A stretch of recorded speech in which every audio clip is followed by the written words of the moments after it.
Tovuqli ruletimizga kerakli bo'lgan mahsulotlar tovuq filesi, qaymoq, piyoz, chesnok, qo'ziqorin, sir kerak bo'ladi. Tovuqimizni xuddi shunaqa ko'rinishda kesib olamiz. Qalin qilib kesib olmaylik, pishmay qolishi mumkin ichi va ustidan mana shunaqa qilib urib olamiz.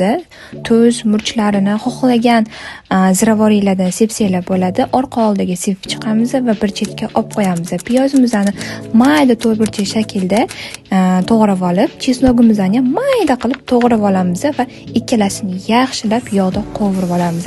Qip-qizilgina qilib qovurishimiz kerak bo'ladi. Bunga ham tuz, murchlarni solib olamiz va ruletimizning ichiga sir va sariyog' kerak bo'ladi. Va tovuq filesini ustiga piyozlarimizni yoyib chiqamiz. Xuddi shunaqa ko'rinishda taxlab yig'ib olamiz. Endi bizga bitta tuxum kerak bo'ladi. Ruletlarimizning ustiga men korzinkadan tayyor panirovочный suxari deydimi? Mana shunaqa olgandim.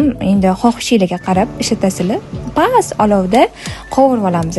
Ustiga shunaqa qo'ziqorinli garnir qilamiz. To'rtburchak qilib mayda qilib to'g'rashingiz kerak bo'ladi.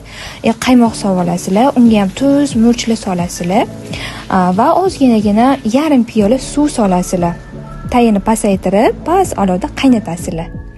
Mana tayyor bo'ldi ruletlarim. Shunaqangi vkusli bo'ldi qizajonlar. Xuddi mana shunaqa qilib kesib, ustiga garnirlarni qo'yib, xohlasanglar yoniga guruchlar bilan tortsanglar bo'ladi. Yoqimli ishtaha. Albatta tayyorlab ko'ringlar.